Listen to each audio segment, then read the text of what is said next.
Hi, I'm Chris Jensen with the Utah Pride Center Board. We're introducing you today to our co-CEO, our new leadership team for the Pride Center. We went to this model for several reasons.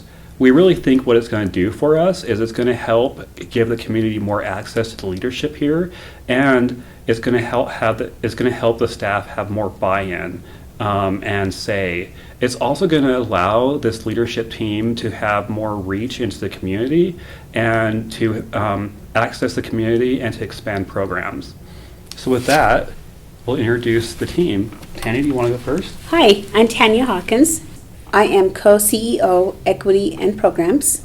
Hi, I'm Jessica Dumar. I am the co-CEO of Legal and Operations here at the Pride Center. Hi, I'm Benjamin Carr, and I am co-CEO of Development and Communications. So when we looked at this team, we chose these three individuals because of their individual expertise and knowing that with the three of them, the Pride Center could function holistically and reach all the people that we need to reach. So I think a lot of our followers out there probably want to know more about who our co-CEOs are personally.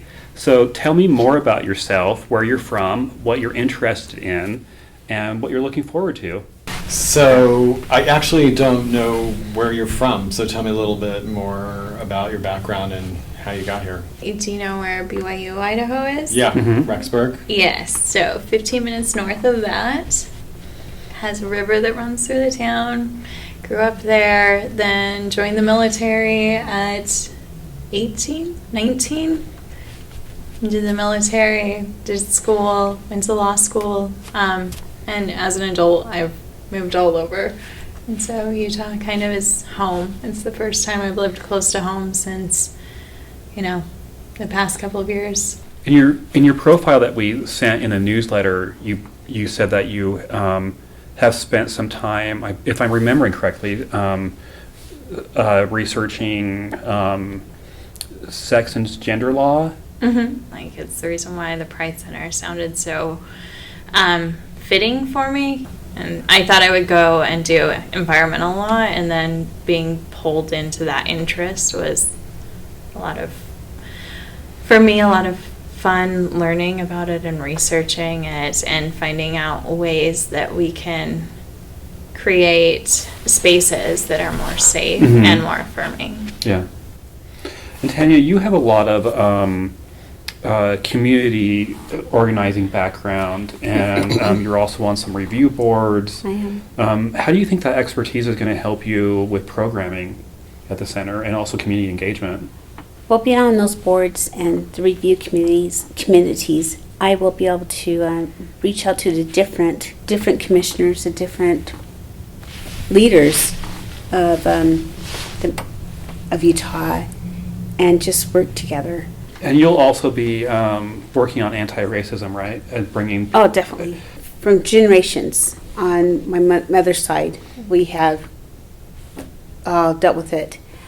And that's how I was raised. I mean, my mom and dad were fighters. And so I want to continue that fight for my niece and nephew and all the young people. I want them to know that it's okay to speak their mind, but be safe at the same time.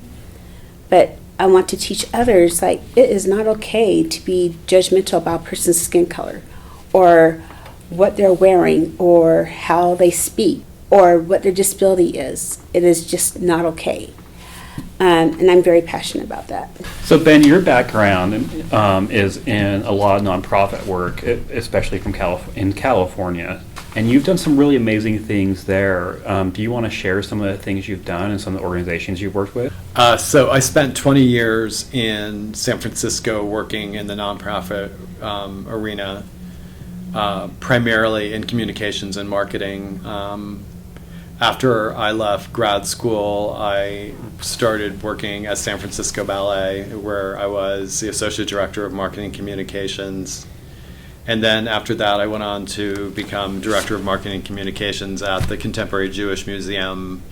And then after that, I also was Director of Marketing Communications at San Francisco Art Institute, which is a small art school, fine art school in San Francisco. And then along the way, I was on a board for the GLBT Historical Society, which was one of the very first archives that was formed during the AIDS Oh, yeah. epidemic. Mhm. And it was a time in which no one would take archival materials, and so it was a labor of love of a group of people who formed that organization. So I was served on the board there for 3 years, and then I was also the interim and executive director. I decided to come back to Utah after I had gotten my BA and my master's at BYU. And I came out at a very different time when there were no resources. You know, I was teaching classes at BYU and being gay and being afraid I was going to get, you know, caught and thrown out of school. Like many people have that experience. Mhm. So, you know, when the opportunity to work for the Pride Center came up, I thought, like, wow, you know, all of these resources that I never had that exist today for people, you know, is just an exciting opportunity to see the organization be able to provide the services and also just to see the organization grow in Utah. Yeah, and I know you've been working on so far on helping with a couple of our services. What's the one you're probably most excited about this year that you're working on currently? One of the most exciting opportunities is to be working on Pride. As I've learned more about Pride in Utah, it's a far bigger undertaking than I would guess it is in San Francisco. I'm excited to actually get out there and meet people and, you know, get attuned to what the community thinks about the Pride Center here and to push the sponsorships. Yeah, the Pride Week's really important for us, and it's also really exciting. There's so many events, and that's coming right at us in June. So thank you for working on that to get that up and going. I've seen some of the plans. I'm super excited about them. I think the community is going to really enjoy them, and I think it's going to really sort of open up who we are to the public again and what we do. Yeah, I think as we've been, you know, I've been listening to people who've worked on many prides before, and the whole idea that there hasn't been a full Pride since 2019. I'm, you know, thrilled to have the opportunity to be part of that this year. I am looking forward to. There's a brand new idea that some of the staff have come up with for a family-friendly nighttime glow party, and I'm really excited about that. So That will be fun. it'll be so fun. Yes. Yes, so the idea is for people to meet at the Capitol and then to pick up a glow stick and then to march down to Washington Square. I think the thing I'm most excited about, Chris, is that it's the first Pride I'm ever going to celebrate with my daughter. And she's 31, and us living in the same city is something that we've been talking about most of her life. Even though I'm going to have to be working a lot that day, it's just going to be a really great experience to be there with her. I really look forward to that, and I look for you, and I really look forward to meeting your daughter. That's such a great thing.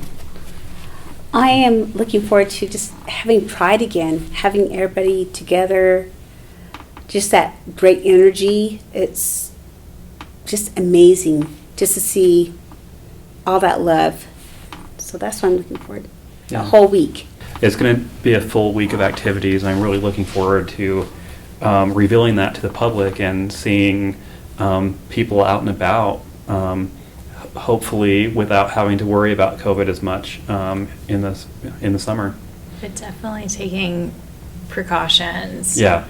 That we need to make sure it's a safe event for the community, Definitely. and so much fun.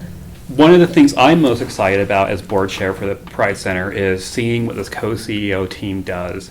I have no doubt they're going to serve this community well, and I really look forward to seeing how you guys expand what you come up with for the center, and also like the community engagement that you'll bring with you.